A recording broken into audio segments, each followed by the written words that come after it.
Hola, ¿qué tal? ¿Sí me escuchan? Sí, maestro, se escucha bien. Sí, profe.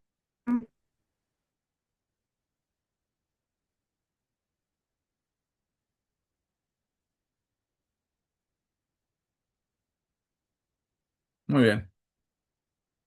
Pues bueno, vamos a comenzar la clase del día de hoy. El tema es sistemas jurídicos. ¿Sale? Eh, Dame un minuto.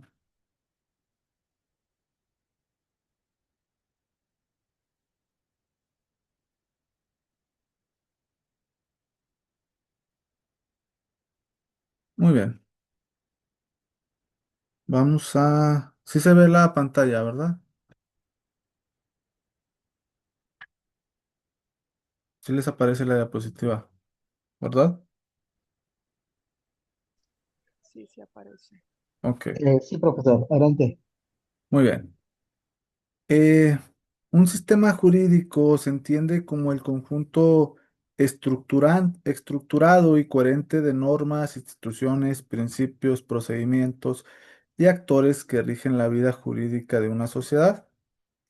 En este sentido, la sociología jurídica analiza los sistemas jurídicos y nos permite observar cómo se estructura el poder legal, quién lo ejerce, cómo se distribuye el acceso a la justicia, qué valores están escritos en el aparato normativo de un país o región. Cada sistema jurídico tiene una historia, una base filosófica y una estructura institucional particular. Estos sistemas, ¿sí? No operan en el vacío, están profundamente influenciados por factores sociales, culturales, económicos y políticos. En nuestro país, el estudio del sistema jurídico no puede limitarse al derecho estatal. Es necesario incluir también los sistemas jurídicos de los indígenas, comunitarios y consuetudinarios, reconocimientos en plural, normativos que caracterizan al país. Cuando hablamos de los sistemas jurídicos, hablamos de la manera en que se imparte la justicia en un país. ¿Sí? Evidentemente que en cada país tienen su manera de impartir justicia, ¿sale? Y es algo que lo veremos en la siguiente diapositiva. ¿Cuáles son los sistemas jurídicos que podemos encontrar en el mundo? Bueno, pues son múltiples las formas de clasificar y de estudiar los sistemas jurídicos, pero una de las clasificaciones más aceptadas se basa en tres grandes modelos, ¿sale? El primero es el romano germánico, el segundo es el common law y después están los mixtos o híbridos. A estos se suman sistemas religiosos, como es el caso del Islam y propiamente en países árabes como Afganistán, como Irán, y sistemas consuetudinarios. El sistema romano germánico es en el que pues se basa el derecho escrito, códigos y leyes, que ya vimos algunos de ellos aquí en clases pasadas, y es una tradición jurídica racionalista y codificadora. La norma escrita es la principal fuente de derecho y el papel del juez es aplicar, no crear derecho.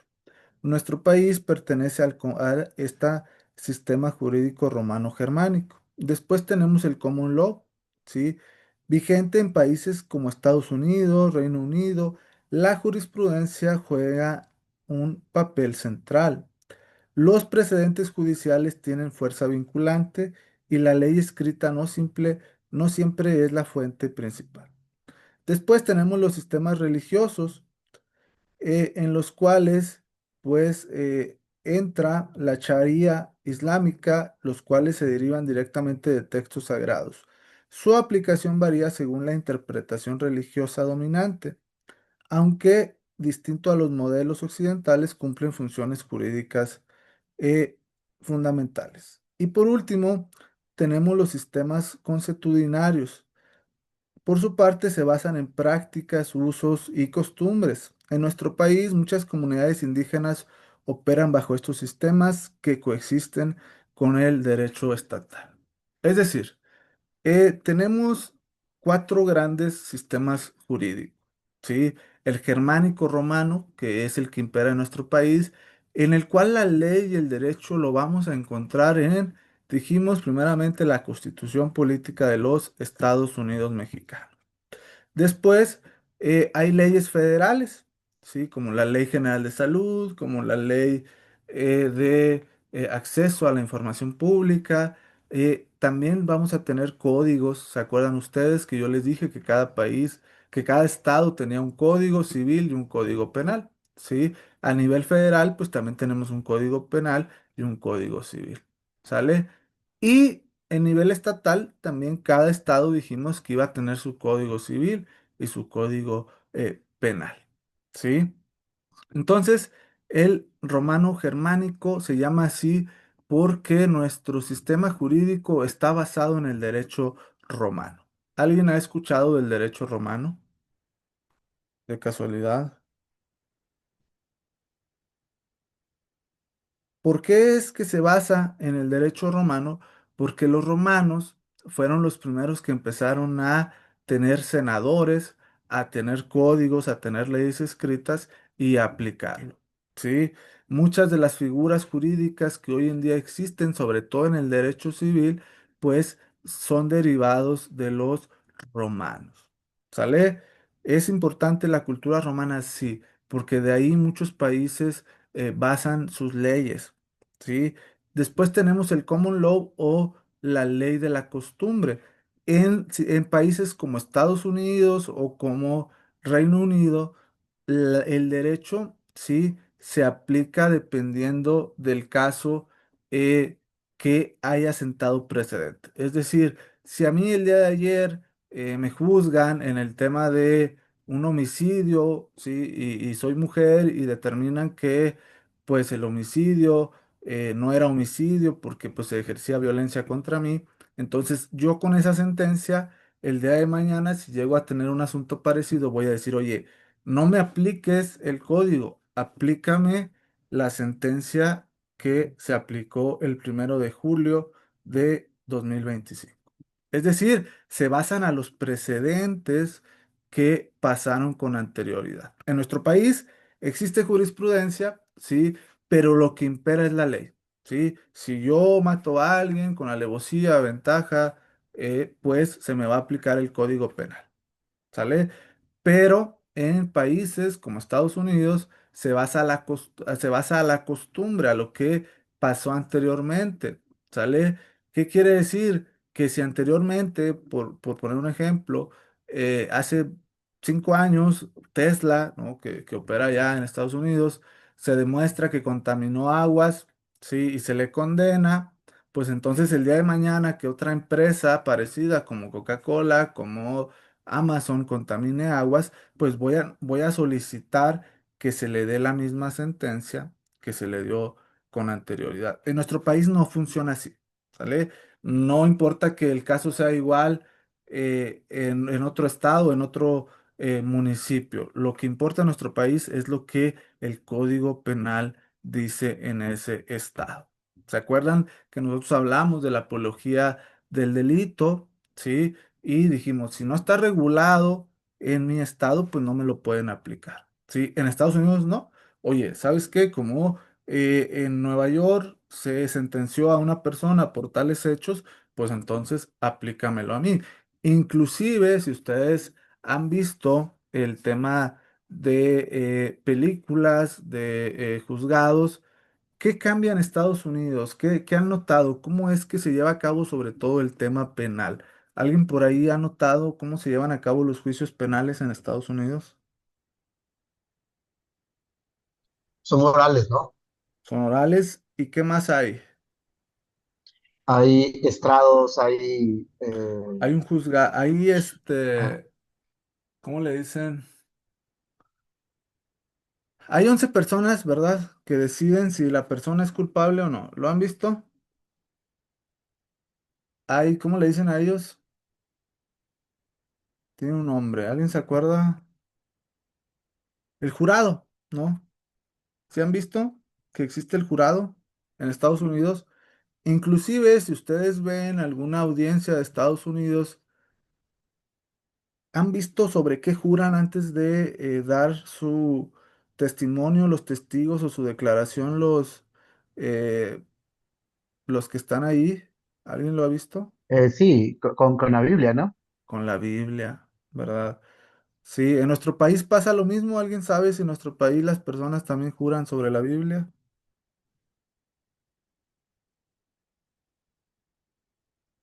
Ángel,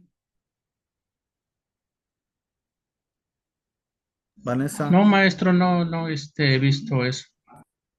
Mayra.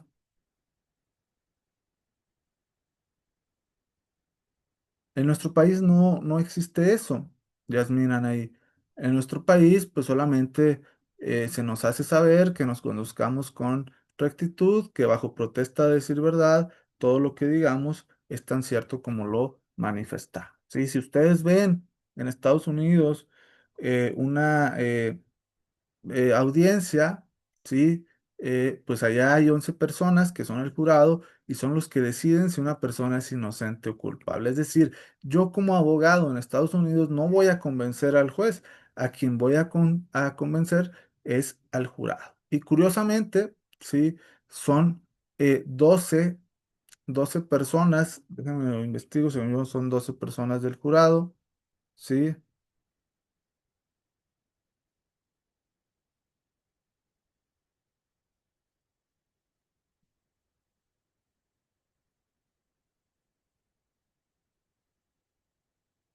Son 12 miembros, ¿sí? Y esto viene porque se dice que viene de los 12 discípulos de Jesús. Sí, se cree que esos 12 ciudadanos se eligen de manera aleatoria, hay todo un sistema donde ellos están encerrados, no se pueden comunicar con el exterior y la decisión tiene que ser unánime. Es decir, tengo que convencer a los 12 miembros de ese jurado que soy inocente o que la persona acusada es culpable. ¿Sí? Cambia el sistema. Aquí en México no. Aquí en México, pues a quien tengo que convencer es al juez. ¿Sí? No juro sobre la Biblia y tampoco, pues, eh, hay más convicción que la que se cree en el juez. ¿Sale? Entonces vemos cómo va cambiando el tema de la manera de impartir justicia. Existen estados o países donde se basa en el tema religioso. ¿Cuáles son esos países? Lo comentábamos, Afganistán, Irak, países sobre todo del Medio Oriente, donde pues quien decide, ¿sí? Lo hace a través del Corán. El Corán es el libro sagrado del Islam, ¿sí? Y sus penas, pues son penas que están un poco, siento yo, pues mm, pues muy desfasadas de la realidad porque pues ya no se pueden eh, aplicar el día de hoy. Sí, denme un minuto.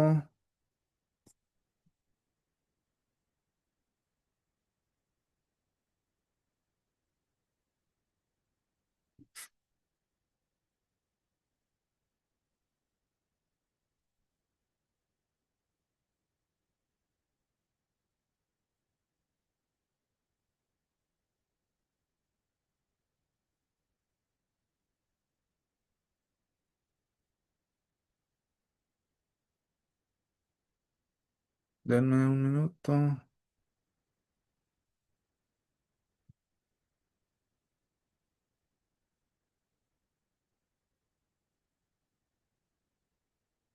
¿Ahí les aparece? ¿Sí les aparece? Sí, sí aparece. Sí, sí Vemos, aparece. vemos el titular donde dice, Brunei entra en vigencia la lapidación de homosexuales y adúlteros, ¿no? Dice, entraron en vigor estrictas nuevas leyes islámicas que castigan el sexo entre hombres con la lapidación hasta la muerte. El nuevo Código Penal también contempla la misma pena para los que practiquen el adulterio. La medida ha generado condena internacional. No, ese es un país, pero nos vamos acá y vemos que Irán, pues también ya está revisando la sentencia por lapidación, ¿no? A una mujer, la iraní Sakin Mohammed, culpable de adulterio, ¿sí?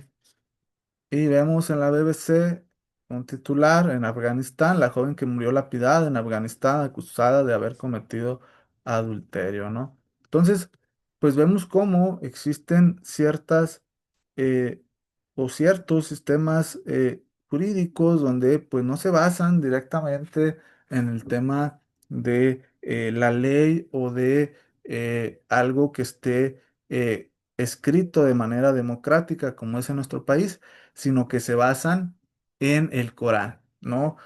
Si ustedes recuerdan, digo, y para eso nos da la clase de sociología, si ustedes recuerdan, aquellos que fueron a sus clases de catecismo, en una ocasión Jesús da la frase de que aviente la primer piedra quien esté libre de pecado. ¿Se acuerdan de esa frase o de ese suceso histórico?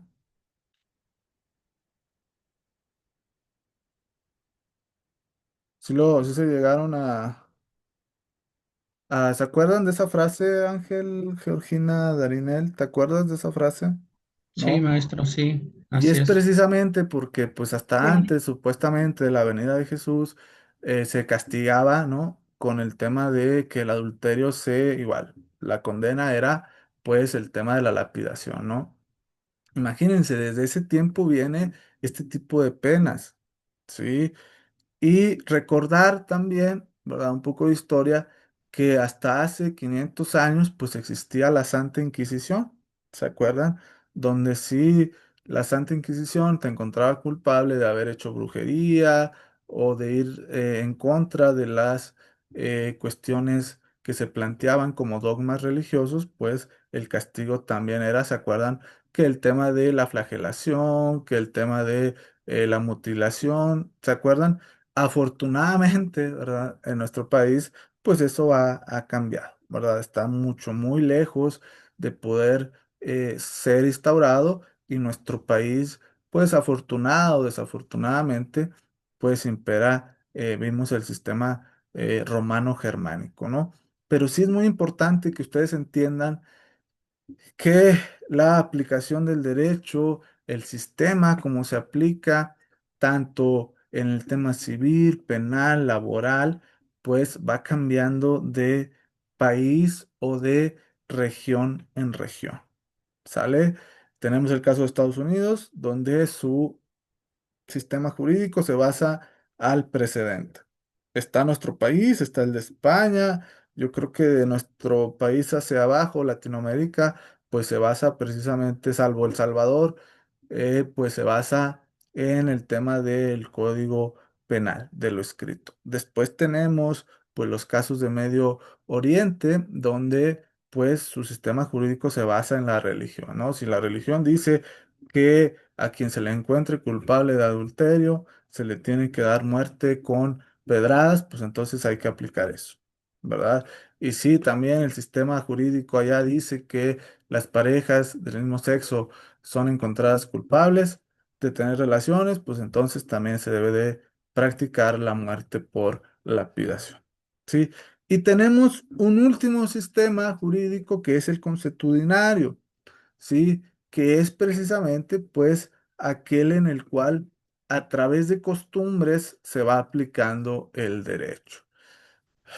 Siento yo que más desafortunada que afortunadamente en nuestro país existe este sistema, sobre todo en los pueblos indígenas, ¿sí? Se dice que ellos tienen usos y costumbres, hay ciertas costumbres y ciertos usos que yo no, digamos, comulgo con ellos y que soy crítico férreo, pero que se siguen aplicando. Hace como unas 3 semanas, no sé si vieron que hubo una boda entre menores de edad allá en Oaxaca. ¿Alguien vio esa noticia? Fue algo viral. ¿No lo vieron? Al igual que en Guerrero, maestro. Al igual que en Guerrero, ¿verdad? Y eso se permite porque, pues supuestamente, y digo supuestamente, pues es algo que llevan haciendo mucho tiempo, que como grupo indígena, pues se les permite, ¿no? Yo estoy en contra de eso, ¿sí? Porque creo que se está vulnerando el tema de los derechos o el interés superior de los niños y las niñas. ¿Sí? Sin embargo, pues se sigue haciendo, ¿no? Bajo esta, pues digamos, excepción o esta justificación de que, pues son sus costumbres y son sus usos. Yo en lo particular, Maestro, adelante. aquí, por ejemplo, ¿qué tanto está encima de una ley a otra? Porque, por ejemplo, entiendo que ahí es la ley de costumbre, pero ¿dónde cabe a lo mejor la ley de que un menor pues no tiene todavía, vamos a decirlo, para ejercer su derecho o que no pueda, ¿no? Por ejemplo, imaginemos el menor no quiere, pero el papá sí quiere. ¿Hasta dónde las leyes por encima está una de otra, por ejemplo? Pues mira, si a mí me lo preguntas, yo te diría que tanto el interés superior que está en tratados internacionales, que la ONU lo avala, sí, que luego se usa como campaña publicitaria, pues está encima de esos, digamos, usos y costumbres. Sin embargo, ellos se escudan, les aparece lo que estoy proyectando, la Constitución. Sí, profesor, sí la Miren, hagamos. vamos a leerla, que hay un apartado,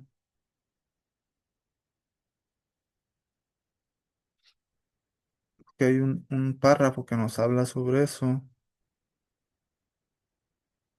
Denme un minuto.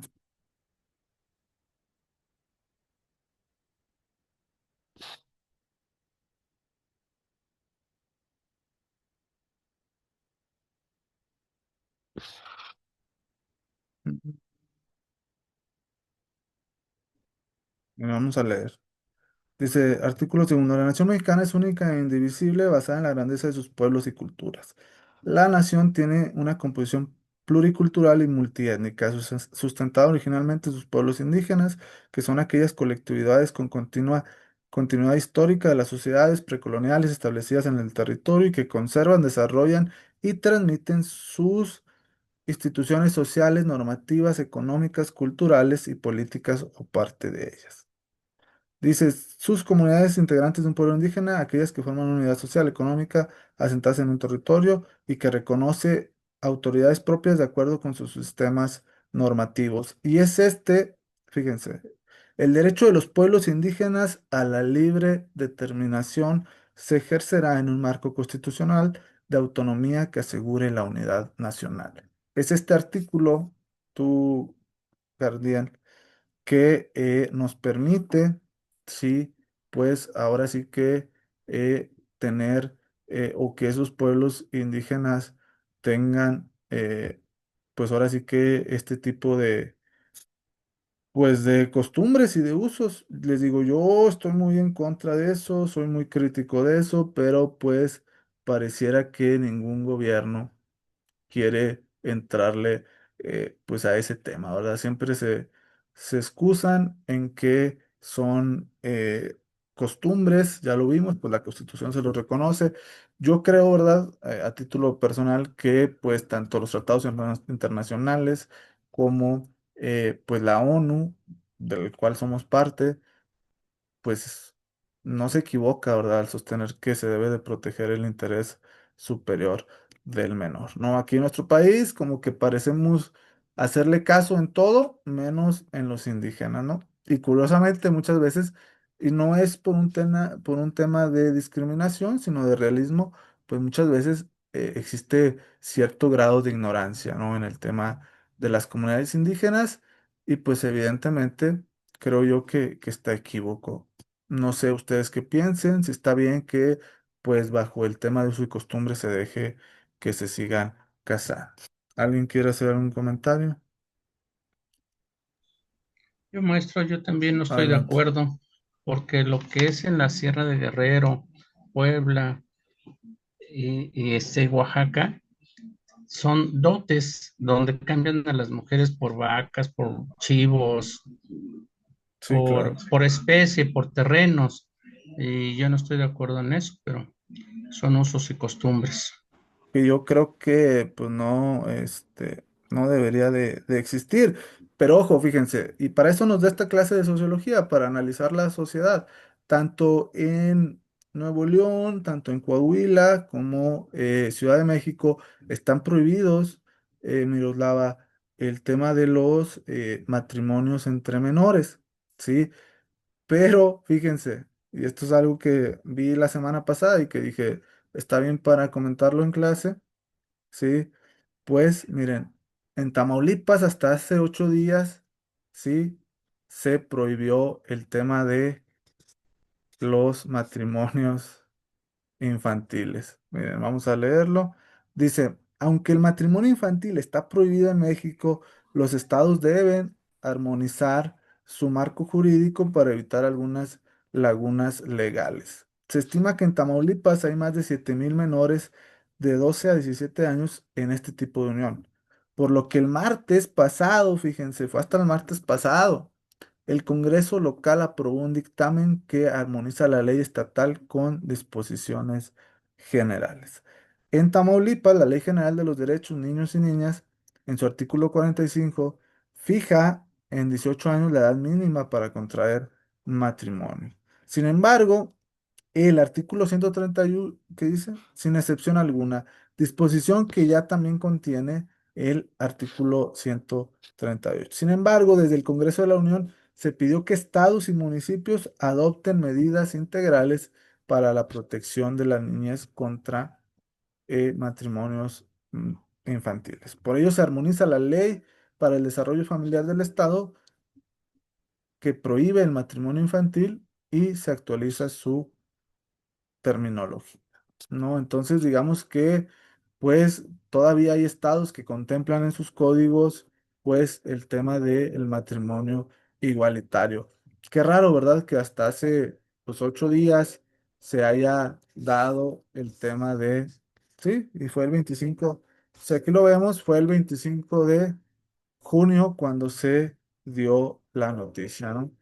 Entonces, digo, no sé por qué allá todavía no se haya prohibido del todo en Tamaulipas, pero pues en el tema de Nuevo León, en el tema de Ciudad de México, de Coahuila, pues está totalmente prohibido. ¿Sale? ¿Alguna duda hasta aquí?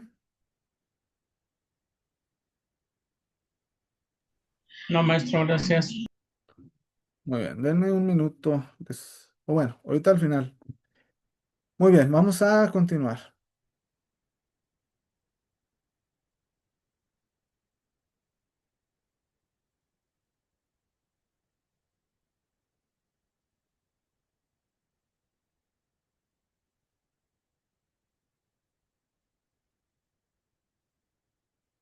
Después tenemos el sistema jurídico mexicano. ¿Sí? El sistema jurídico mexicano está basado en el modelo romano-germánico.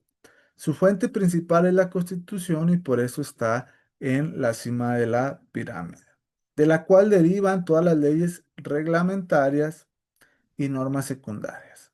El sistema se estructura en torno a la división de poderes. Sí, hay que recordar que el poder del Estado está dividido en poder legislativo, judicial y ejecutivo.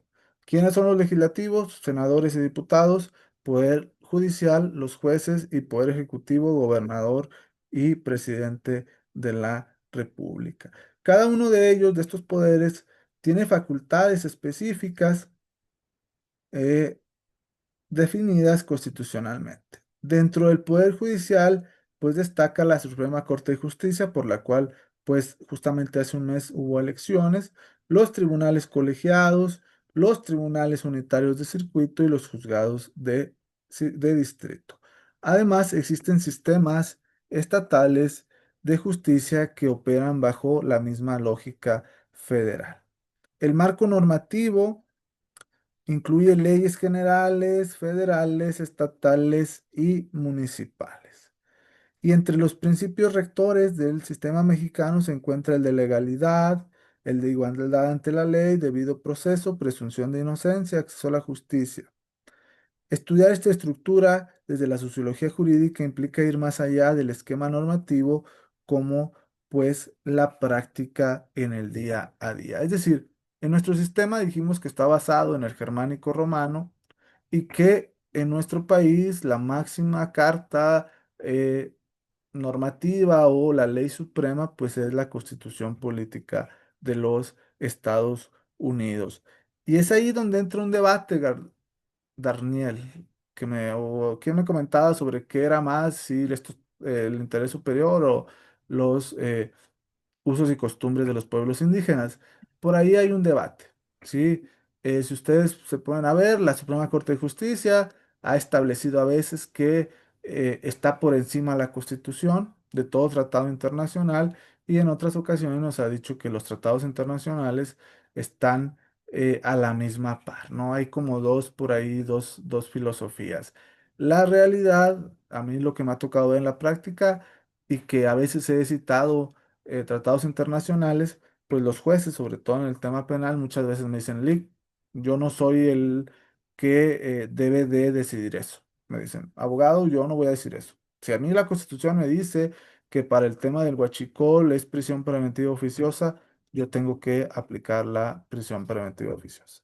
Aunque yo le diga que pues el tratado de San José dice que todas las personas son inocentes, que no se debe de aplicar la prisión preventiva, les cite tratados internacionales, pues muchos me dicen, Lick, abogado, yo no soy el encargado de decidir. A mí la Constitución me dice que lo debo de aplicar. Si los juzgadores, hay juzgadores que son ahora sí que, eh, digamos, positivistas, que solamente aplican el derecho que existe, y hay otros que sí dicen, muy